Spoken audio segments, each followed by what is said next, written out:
Et si la paix à l'est de la RDC se négociait en tonnes de cobalt? Et si l'avenir technologique du monde se jouait aujourd'hui à Washington, mais se payait à Kinshasa?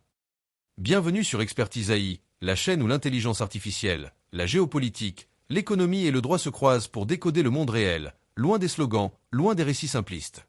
Aujourd'hui, on vous propose un contenu essentiel, stratégique et dérangeant. Un contenu que vous ne verrez pas expliqué comme ça ailleurs. Pourquoi? Parce qu'en ce moment même, une délégation de la République démocratique du Congo est à Washington. Officiellement, on parle de minerais critiques, de cobalt, de lithium, de transition énergétique. Mais en réalité, derrière les portes closes, un autre marché se dessine. Sécurité contre ressources. Stabilité contre accès privilégié aux minerais. Paix contre souveraineté économique. Sur Expertise AI, notre rôle n'est pas de relayer l'actualité brute. Notre rôle, c'est de l'analyser, de la contextualiser, de la relier aux données, aux intérêts technologiques, aux rapports de force globaux, et surtout, aux conséquences concrètes pour les peuples. Pourquoi les États-Unis s'intéressent-ils soudainement autant à la stabilité de l'Est du Congo? Quel lien réel entre les batteries des voitures électriques, l'IA, l'industrie militaire et le sol congolais? La RDC est-elle en train de négocier un partenariat stratégique ou de risquer un nouveau cycle de dépendance? Et surtout, comment éviter que la richesse minière ne devienne encore une fois une malédiction? Ce contenu existe parce que comprendre, c'est déjà résister. Parce que l'IA, la data et la géopolitique ne sont pas neutres. Et parce que les décisions prises aujourd'hui façonneront l'Afrique de demain. Avant d'aller plus loin, like cette vidéo pour soutenir un contenu d'analyse indépendante. Abonne-toi à Expertise AI si tu veux comprendre le monde au-delà des apparences. Partage cette vidéo, surtout si tu es congolais, africain, juriste, étudiant, décideur ou simplement citoyen conscient. Et dis-nous en commentaire, la paix peut-elle vraiment avoir un prix? Installe-toi bien.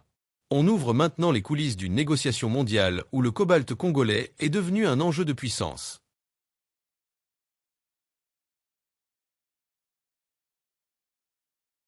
Bonjour et bienvenue. Alors aujourd'hui, on se penche sur une visite diplomatique qui est vraiment capitale. Ça se passe en ce moment même, début février 2026.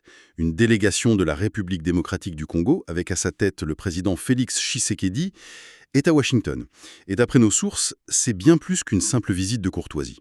Oui, le contexte est double en fait. D'un côté, il y a la façade, le sommet officiel qui réunit une quarantaine de pays africains pour parler des minerais critiques, le cobalt, le lithium. Les matériaux de notre avenir technologique. Exactement. Et puis, de l'autre côté, en coulisses, il y a un enjeu beaucoup plus lourd. Cette visite, elle arrive à peine 2 mois après la signature des accords de Washington. Le fameux pacte de paix et de prospérité entre la RDC et le Rwanda sous l'égide américain. C'est ça. Donc l'idée aujourd'hui, c'est de décortiquer tout ça, de comprendre comment ces deux agendas, l'économique et le sécuritaire, s'entremêlent. Parce que ce que nos dépêches suggèrent, c'est que la paix a un prix. Et ce prix, il pourrait bien se mesurer en tonnes de cobalt. C'est exactement la tension au cœur de cette visite. Allons-y, déballons les pièces du puzzle. Commençons par le dossier le plus urgent pour Kinshasa, la sécurité. Nos sources sont unanimes là-dessus. L'objectif numéro 1, c'est de, je cite, « sécuriser l'appui américain sur le dossier de l'Est et du Rwanda ». Mais concrètement, ça veut dire quoi? Les accords sont signés, non? Ils sont signés, oui. Mais un accord sur le papier, ça ne vaut que par les garanties qui l'accompagnent. Kinshasa ne vient pas pour des félicitations. Ils viennent chercher des assurances, du concret. D'accord. La délégation veut un engagement politique américain qui soit ferme et surtout contraignant. Il s'agit d'obtenir que Washington utilise son influence et peut-être même des sanctions contre quiconque violerait ces accords, que ce soit le M23 ou d'autres acteurs. Donc la RDC demande aux Américains de vraiment mettre leur poids politique dans la balance. C'est plus une médiation neutre qu'ils attendent. Non, c'est un engagement quasi partisan en faveur de la stabilité. Et la rencontre du président Tshisekedi au Capitole, avec des sénateurs comme Chahine et Rich, ça s'inscrit là-dedans, j'imagine. Absolument, c'est une opération de lobbying au plus haut niveau. La demande, c'est que la réaction de Washington en cas de problème ne soit plus seulement verbale. Fini les communiqués qui, eux, déplorent la situation. Ce que Kinshasa veut, ce sont des mesures. C'est un test, en fait. Un test de la crédibilité américaine dans la région. Voilà. Et cette crédibilité, Washington a tout intérêt à la démontrer, parce que leurs enjeux ne sont plus seulement diplomatiques. Vous mettez le doigt dessus. Ce n'est pas une coïncidence si tout ça se passe pendant ce sommet sur les minerais. Les deux dossiers sont liés. L'un est le levier de l'autre. C'est le cœur même de la négociation. Ce sommet, les États-Unis ne l'organisent pas par philanthropie. Nos documents sont très clairs, l'objectif c'est de sécuriser leur propre chaîne d'approvisionnement. Pour le cobalt, le lithium, Oui, tout ce qui est vital pour leur industrie de défense et pour la transition énergétique. C'est une priorité majeure de l'administration. ce qui change toute la perspective. La stabilité de l'Est du Congo, où se trouvent ces mines. Ce n'est plus seulement une question humanitaire pour Washington, c'est devenu une question de sécurité nationale. C'est la nouvelle réalité géopolitique, tout à fait. En gros, pour avoir des batteries pour leur F-35 ou pour les voitures électriques, il faut que les mines du Kivu soient en paix. C'est un peu ça. L'investissement diplomatique américain dans la paix s'explique par cet intérêt économique très direct. La paix est devenue le prérequis pour un business stable. Et pour formaliser ce lien, nos sources parlent d'un accord de partenariat stratégique, avec un mécanisme assez intrigant, une réserve d'actifs stratégiques. Ça sonne très technique, de quoi s'agit-il? C'est moins opaque que ça en a l'air, mais c'est très révélateur. Ce mécanisme, en gros, donnerait aux États-Unis un accès privilégié, un accès aux gisements miniers qui ne sont pas encore attribués. Une sorte de coupe-fil, un droit de préemption sur les meilleures concessions à venir. C'est une façon de garantir leurs approvisionnements pour les décennies à venir. Mais ce qui est fascinant, c'est que ce mécanisme répond à une anxiété stratégique très claire à Washington. On imagine que ça vise quelqu'un en particulier, la Chine. Un vague hier, c'est exactement ça. Précisément. Il faut voir la carte. La RDC, c'est l'Arabie saoudite du cobalt. Et pendant des années, la Chine a massivement investi en rachetant des mines et a sécurisé une position quasi monopolistique. Donc là, les États-Unis tentent une contre-offensive économique. L'objectif est double. S'approvisionner, bien sûr, mais surtout, et peut-être avant tout, freiner l'expansion chinoise. Bâtir une chaîne de valeur alternative, indépendante de Pékin.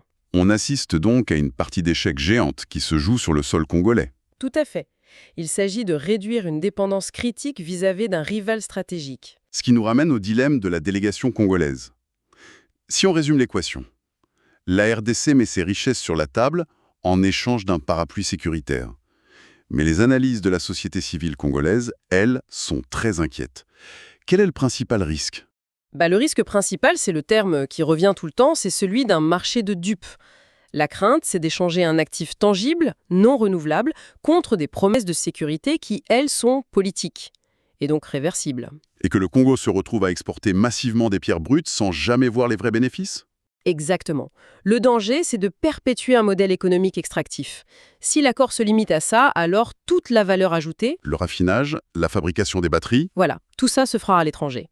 Avec la valeur ajoutée s'envolent les emplois qualifiés, l'innovation et l'essentiel des revenus fiscaux. le pays vendrait ses richesses à bas prix pour racheter les produits finis à prix d'or. Le cycle de la dépendance. Voilà. D'où cette perception d'une sorte de néocolonialisme minier 2.0. Et le pays a des cicatrices. Les documents rappellent les fameux contrats minerais contre infrastructure, signés avec des partenaires chinois. Sur le papier, c'était gagnant-gagnant.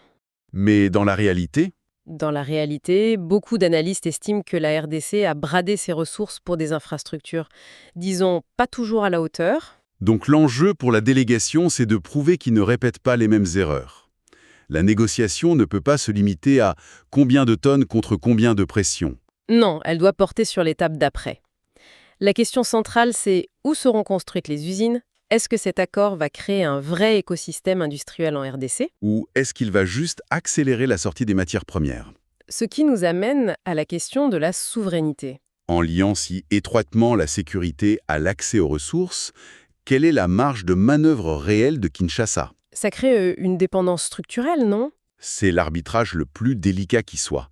Concilier le besoin urgent de sécurité pour les populations de l'Est et la nécessité de garder le contrôle à long terme de son économie. C'est un fil de crête. Et cet arbitrage, il a des répercussions politiques très concrètes en RDC. Ce qui se passe à Washington est scruté à la loupe à Kinshasa. Bien sûr, pour le gouvernement en place, la crédibilité politique est totalement en jeu. Le président Tshisekedi ne peut pas se permettre de rentrer avec un accord qui serait perçu comme un bradage du patrimoine national. Le mot est fort. Il est fort, mais c'est celui qui est employé. Le succès, il ne se mesurera pas aux poignées de main. Il se mesurera aux dividendes concrets. Sur le terrain, Absolument. Est-ce que la sécurité s'améliore durablement? Est-ce que des jeunes trouvent du travail dans de nouvelles usines, pas seulement comme creuseurs? Est-ce que l'argent des mines se voit dans les routes, les écoles? Si la réponse est non, Si la réponse est non, et que l'accord est perçu comme servant d'abord les Américains, alors le prix de la paix pourrait devenir politiquement insoutenable. ça pourrait nourrir une contestation interne très forte. C'est le risque majeur. Pour que l'accord soit viable, il faut que la paix et la richesse soient visibles.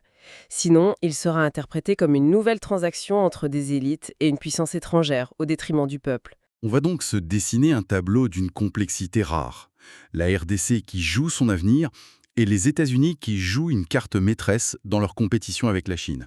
C'est un moment charnière. La réussite, pour Kinshasa, dépendra de sa capacité à lier les concessions minières à des garanties fermes. Sur la sécurité, des mécanismes de sanctions crédibles, automatiques. Et des engagements contraignants sur la transformation locale. Et le troisième pilier, on l'imagine, c'est la transparence. Que les termes des accords soient publics. C'est fondamental. C'est la seule assurance contre les accusations de bradage. C'est un défi immense pour les négociateurs.